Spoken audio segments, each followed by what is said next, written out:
What's up, YouTube? Welcome back. I know all your favorite YouTube dweebs have all given their opinions on the most capable bug out vehicle and overland vehicle and all this other bull crap, and they've shown all their cool rigs and this and that, but the reality is I don't think any of that crap is really practical.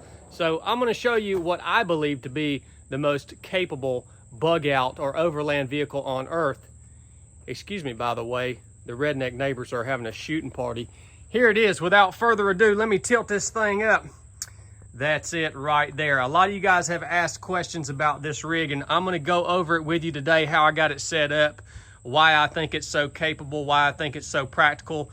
Here in just a little while, I'm about to depart on a 375-mile traverse on this rig. We're actually going to traverse the entire state of North Georgia. It's a little race called the TNGA, or Trans North Georgia. Some of you guys might have heard about it. Probably not, though. It's not a very well-known event because it's absolutely insane. It's got over 40,000 feet of climbing. It's totally self-supported, which means there are no aid stations. There's no one coming to help you, get you. If your bike breaks, you're screwed unless you can walk to a bicycle shop. But yeah, 370 something miles. I think it'll take me maybe about 4 days. But let's get back to the rig, man. People cross continents on these things, right? And you have to have it set up right. This isn't just any old bicycle, of course. You have to have it set up right to be capable to move long distances. And I believe I've got this one dialed in. I've been riding it now for a couple of years, and I've played with a lot, and I think I've got it where I want it to be. So first of all, the actual bike is a specialized fuse. That's what the bike's called. Now I actually might be selling this bike after TNGA because I've got another rig that I just ordered. I'll show you guys what that is. I don't know if I'm going to like it as much as the fuse or not, but if I do, I'm going to sell this rig completely kitted out after TNGA. So that's the base rig. Now, why do I say this is way more capable than something like the FJ60 in a bug out scenario? Well, I can move across crazy terrain. I don't have to use roads. If I had to cross the state of Georgia in the freaking apocalypse, I'm gonna want to stay off the roads, right? I'm not gonna want to be around people. I'm gonna want to be covert, and I can do that on this rig. It doesn't make any noise. I can go anywhere. People cross continents on these things. Again, that's something that I want to do next year. Let's first start talking about what I'm gonna wear in the Traverse, because you got to have the right clothes on to be comfortable on this thing. The first thing, my base layer is just going to be a regular old pair of mountain biking bibs, all right? And these have the little pad in the crotch. Yeah, it doesn't matter. After a while, your butt gets chafed. So mountain biking bibs. On top of that, or on my top, I'm going to be wearing my Barbell Apparel Ultralight Tech Tee. You guys know this will be the third big effort that I've done in this ultralight tech tee, and it has never failed me, man. It is so comfortable, lightweight, breathable. It just functions really, really great. You don't get overheated in this thing.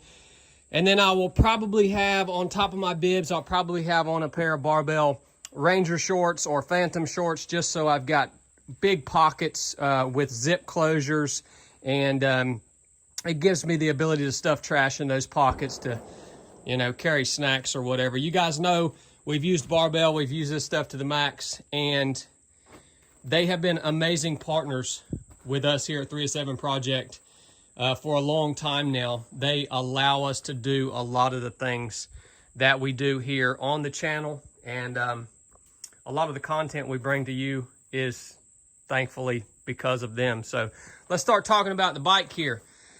So how do I have the bike set up? That's what general overview. These two bags on the forks right here. In each of these bags, I carry one of these 1.5 liter Nalgene bottles, all right? 1.5 liter. So it's bigger than the normal Nalgene bottle you would see. I like these two because they're soft. I don't like the hard bottles because they crack. They can crack. They're pretty tough, but the soft ones actually have some flex to them. So I'll have one in each of those fork bags right there. So that's 3 liters right up front. Moving up from there, I have my insulating layers in here. So like a puff jacket, I have my rain jacket, rain pants, just insulating layer type stuff. Probably won't use this stuff until we stop for the evening. Up here in this little pouch in the front, that's where I'm going to keep all the stuff I need quick access to. I'll have a water filter in there. I'll probably have a pistol in there. I'll have a headlamp in there. Maybe some wet wipes, stuff that I need quick access to. That's what I put right there. Moving on around, these handlebars, if you guys are into biking, these are called Jones handlebars. They're loop bars. If you see, they've got a bar here and then they've got a loop bar across the front. That's really nice because it gives you options to mount tons of accessories on the bar. Also, the way that these bars are positioned, they're not straight out like a mountain bike bar. They're kind of curved back. Put your hand in a nice natural position. So coming up here, electronics, what do I have mounted? I have a Garmin InReach Explorer. This is not to navigate. This is only going to be used for tracking during the TNGA. So this will be on. You guys will be able to track me if you want to, if you can figure out how to do it. But this will be the tracking device. This is my navigation device. It is a Wahoo Bolt. This is actually a GPS navigation device. If I get in a pinch out there also in the backcountry, this also has a feature of SOS. I can flip this little thing open, hit the button, and it'll ping my location to emergency services. Flashlight right here. This is a Phoenix flashlight. I don't know the model, BC26R. Phoenix flashlight, super bright, mounts on the handlebars, shoots a beam way out to where I can see where I'm going. Works great, man. So that's all my electronics up on the bars. I run this bottle. This is what I drink out of, just from, you know, I'll fill this out of my Nalgene bottles when this goes empty. So I have tons of snacks or places to put snacks around the outside of this feed bag, and water bottle runs right here. This other feed bag, this is used primarily for food snacks, all right? So I'll have food in here, water in here. The rest of my food, I will have in this little tank right here in between. Easy access to that. This actually works great during the Hurricane 300. I would actually warm up a dehydrated meal, and I could stick it right down, open this zipper, stick it down in there, and eat it while I rode. So that's a really important pack right there. Coming down over on the frame, I've got this other little tank bag right here. I just keep electronics in here, power bank, charging cables, all that good stuff. We do have a dropper post, a Brooks C15 saddle. I know you guys all think that this seat would be really uncomfortable because it's not padded, but it has worked great for me. It has a lot of flex to it, and it's super low profile, so it's less to rub between your legs, all right? Rear light, we have a blinking little Phoenix light. I went with Phoenix all the way around on this bike. Frame bag right there. In the frame bag, I've got my tool kit. I've got a pump. Let's see, and I've got my entire sleep system in the frame bag, all right? So sleep system consists of a bivy sack, a really lightweight uninsulated ground pad. Let's see, what else do I have in there? I think I may actually even have a little blow-up pillow in there. A pillow is usually something that's worth its weight in gold. So sleep system, extra tools, and stuff like that in the frame bag, multi-tool, stuff like that. Down here on the bottom of the frame, I've got a little tire repair kit with an extra tube. I got some CO2 in there and a little valve to inflate the tires with. Running Maxxis tires. These are 29 by 2.6, so big old beefy tires. Love those tires. And then as far as components on the bike, we did make some changes. This thing is built to climb right now, all right? So this thing, 40,000 feet on TNGA, that's a lot of climbing over the course of 300 and something miles. So I did have my guy, Stuart at Revive, put on a smaller chainring on the front. This is a 28 tooth chainring made by Wolf Tooth. It's an oval chainring this thing was a game changer, man. So we went from like, I think 31 tooth to a 28 tooth. And this thing really allows me to get in this big old freaking cog back here in the back. And it's like a freaking granny gear, dude. Where I can, even when I'm really tired, I can still make pulls up these hills. I replaced the derailleur not long ago. This is a SRAM Eagle, I think, derailleur. It's worked great. I actually paired it with the same shifter. So that's a SRAM Eagle shifter. Man, it's just super responsive. Just got a little wolf tooth lever right there to operate the dropper post.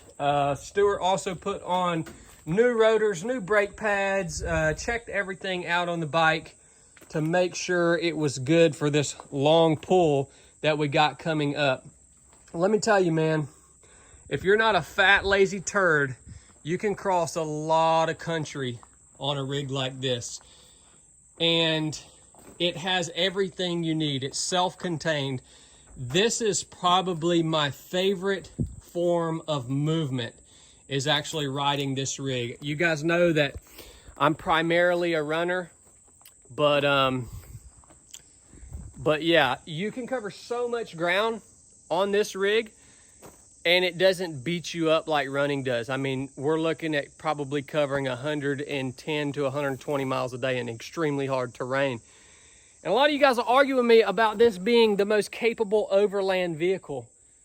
Look, man, I don't think that you guys think realistically about a absolute catastrophe. If you're having to leave a city, if you're having to go from a place like I live right now into town to resupply whatever you need to do in a worst case scenario, you're going to get there a lot faster and a lot safer on a rig like this. So if you're into that kind of stuff, I think it's the most practical way to move.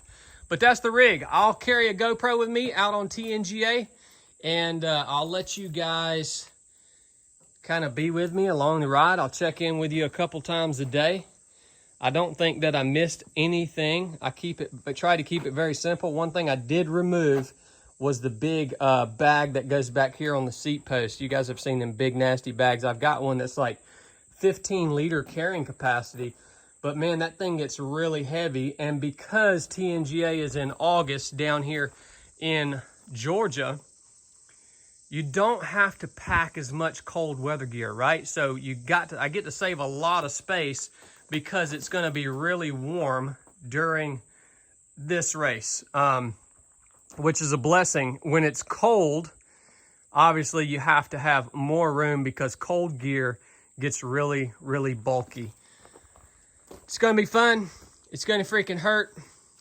To me, these long mountain bike races are a mix between adventure, racing, navigation, proof of concept, just in my capability to cover massive amounts of ground in relatively short amount of times, completely self-contained. There's going to be a bunch of rednecks out there. We pass through places during this race. I've been to most of the places that the race passes through. And let me tell you, man, some of these places we pass through, there ain't no freaking law, dude. It's just straight redneck. I mean, the police don't even go there, right? And I'll get to show all you guys that, hopefully, while we're out there on the ride. Hope you enjoyed it. If you did, go to barbellapparel.com. Buy an ultralight tech tee. Unless you're a fat turd. And if you're a fat turd, you should probably start working on that. Get you an ultralight tech tee and start running or riding a mountain bike. All right, guys. Talk to you later. Nuff said.